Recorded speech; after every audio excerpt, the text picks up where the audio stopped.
Assalamualaikum warahmatullahi wabarakatuh.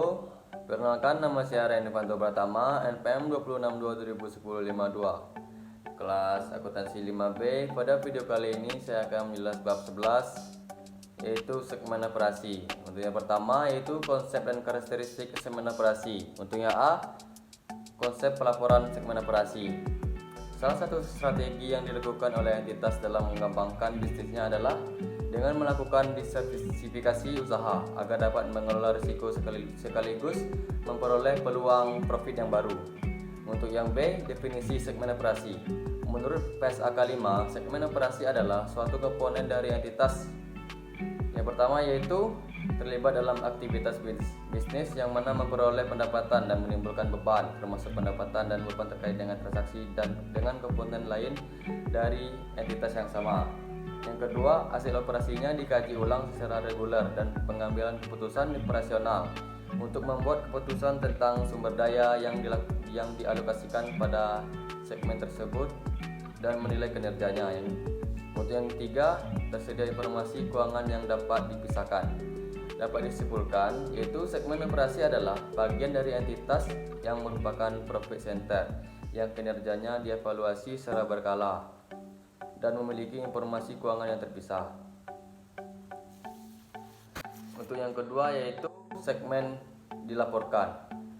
Segmen dilaporkan adalah segmen yang dilaporkan secara terpisah, yaitu jika memenuhi kriteria sebagai suatu segmen operasi yang sesuai dengan 4 langkah penentuan segmen operasi dan melebihi ambang batas kuantitatif. Untuk yang A, ambang batas kuantitatif. Pada ambang batas kuantitatif yaitu dapat dibagi menjadi dua, yaitu ambang batas 10%. Menurut PSAK 5, entitas melaporkan informasi yang memiliki ambang batas kuantitatif sebagai berikut. Pendapatan yang dilaporkannya dari segmen termasuk penjualan ke pelanggan eksternal dari penjualan atau transfer antar segmen adalah 10% atau lebih dari gabungan pendapatan eksternal dan eksternal dari semua operasi. Untuk yang kedua, laba rugi absolut lebih 10% dari laba rugi absolut dari mana yang lebih besar, gabungan segmen yang laba atau segmen yang rugi. Yang ketiga, memiliki aset 10% atau lebih dari gabungan aset seluruh segmen operasi. Untuk menentukan apakah suatu segmen operasi dilaporkan terpisah, entitas cukup memenuhi salah satu dari ketiga ambang batas di atas. Untuk yang kedua yaitu ambang batas 75%. Jika total pendapatan eksternal yang dilaporkan oleh segmen operasi kurang dari 75% dari pendapatan entitas, maka diperlukan tambahan segmen operasi yang dilaporkan hingga sedikit 75% dari pendapatan eksternal entitas tercakup dalam segmen yang dilaporkan. Untuk yang B, pengukuran dan pengungkapan. Untuk yang pengukuran, unsur yang dilaporkan adalah ukuran yang digunakan oleh pengambil keputusan untuk alokasi sumber daya dan menilai kinerja segmen. Dialokasikan dengan dasar yang wajar. Entitas menjelaskan pengukuran segmen antara lain yaitu dasar akuntansi, sifat perbedaan pengukuran segmen dan laporan entitas, sifat perubahan dari periode lalu yang digunakan dalam segmen, sifat dan dampak dari alokasi yang tidak simetris. Untuk yang pengungkapan yaitu berdasarkan PSAK 5, entitas mengungkapkan hal-hal sebagai berikut.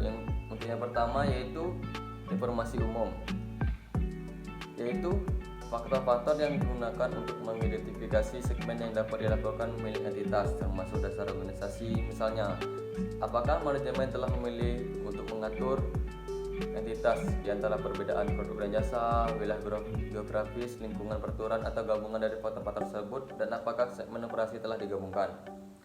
Pertimbangan yang dibuat oleh manajemen dalam menerapkan kriteria penggabungan. Hal ini termasuk deskripsi singkat tentang segmen operasi yang telah digabungkan dengan cara ini dan indikator ekonomi yang telah dinilai dalam menentukan bahwa segmen operasi yang digabungkan memiliki karakteristik yang serupa. Jenis produk dan jasa menghasilkan pendapatan dari setiap segmen yang dilaporkan. Untuk yang kedua, informasi tentang laba atau rugi segmen dilaporkan, termasuk pendapatan dan beban tertentu yang termasuk dalam laba rugi segmen dilaporkan, aset segmen dan liabilitas segmen dan dasar pengukuran. Untuk yang ketiga, rekonsiliasi dari total pendapatan segmen, laba atau rugi segmen dilaporkan, aset segmen, liabilitas segmen, dan unsur material segmen lainnya terhadap jumlah terkait dalam entitas. Pada materi untuk yang ketiga, pengungkapan pada level entitas. A. Informasi produk dan jasa. Entitas melaporkan pendapatan dari pelanggan eksternal untuk setiap produk dan jasa atau setiap kelompok produk dan jasa yang serupa, kecuali informasi yang diperlukan tidak tersedia dan biaya untuk mengungkapkan lebih besar. Untuk yang B, informasi wilayah geografis. Entitas melaporkan informasi geografis itu dapat dibagi menjadi dua.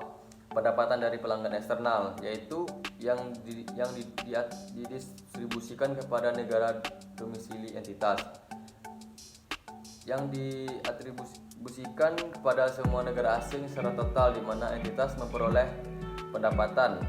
Jika pendapatan dari pelanggan eksternal yang didistribusikan ke suatu negara asing secara individual adalah material, maka pendapatan tersebut diungkapkan secara terpisah. Entitas mengungkapkan dasar pendistribusian pendapatan dari pelanggan eksternal pada negara-negara secara individual. Untuk yang kedua, aset tidak lancar selain instrumen keuangan, aset pajak ditangguhkan, aset imbalan pasca kerja, dan hak yang timbulkan akibat kontrak asuransi. Itu dapat dibagi menjadi dua, yaitu yang beralokasi di negara domisili entitas, berlokasi di semua negara asing secara total di mana entitas memiliki aset tersebut. Untuk yang C, informasi pelanggan utama. Entitas memberikan informasi tentang sejauh mana entitas mengandalkan pelanggan utamanya, yaitu 10%. Sekian penjelasan dari saya. Wassalamualaikum warahmatullahi wabarakatuh.